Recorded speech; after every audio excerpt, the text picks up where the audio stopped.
Alright, this is a real quick review of the EGW mount for CZ455s, 452s. This is a CZ455 suppressor ready metal that I picked up, I don't know, a year or so ago for squirrel hunting. And this is the EGW 20 MOA mount, and that may be too tall. Once I get a scope on there, I may end up going back with the 0, but we'll see once I get a scope on there.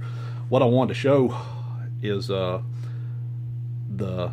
process they use for the mounting, as opposed to a lot of the other mounts that we have for the guns. Not many options out there, and some of them are kind of Mickey Mouse in my opinion. I've got this sitting a little further back than you'll have it when it's actually in the mounted position, just to demonstrate this, and see if we can focus back here. But you can see where it clamps to the factory dovetail. You get a lot of meat under the factory dovetail rail, as opposed to, let's say, your tip-off rings that we get for them that only put about a 1/2 inch space, you know, at each end. This one, you've got the whole side all the way up under this side of the dovetail. The other side over here has blocks. I'll show that to you in a second.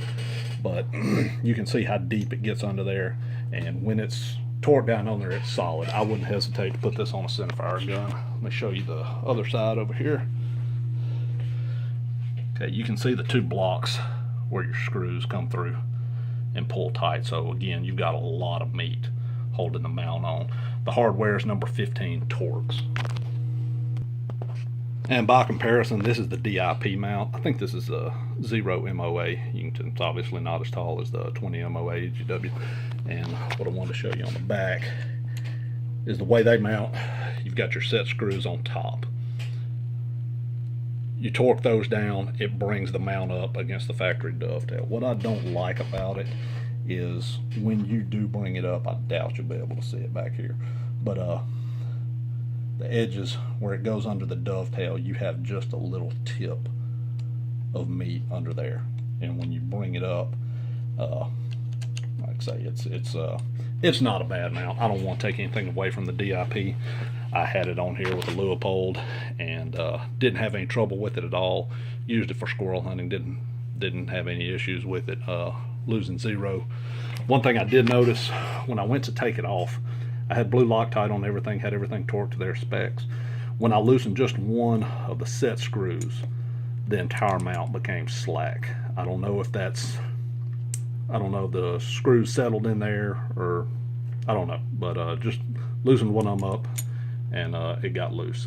Just, I don't know, didn't inspire a lot of confidence with me. Another issue that some people have, if you're real anal about your guns, I'm not, I don't worry about scratches or nicks, but it will put some marks on the top of your dovetail. You can see where the set screw was there, and one there, and back here. Not a big issue for me. It's not a selling point at all, but if you're worried about that type of thing, it does scratch it a little bit. Some people suggest putting a lead shot under there. I'm not sold on that. I think the lead will deform over time. So anyway, as far as mounting, I think the nod goes to the EGW. One part about the DIP rail, where it is going to come out ahead of the EGW, it's about half the weight of it. You can see on here. I don't know if you can see that, but we're right at about 2 ounces, not even 2 ounces. And the EGW mount is twice the weight of it. It's right at about 4 ounces, and I don't know if that's not a deal breaker for me either, but the EGW mount's definitely heavier. So that's it. That's how it looks when it's mounted. I've got it sitting further up than when I did when I was demonstrating a minute ago. But anyway, that's how it's going to look on your gun. Pretty clean looking piece. Looks like EGW did a good job on it. I may do another review. I've got a scope at Leupold. They're doing some work on it, and I'll put it on here, maybe test it out, do another little quick video of that. But anyway, that's it. EGW mount for the CZ455, 452.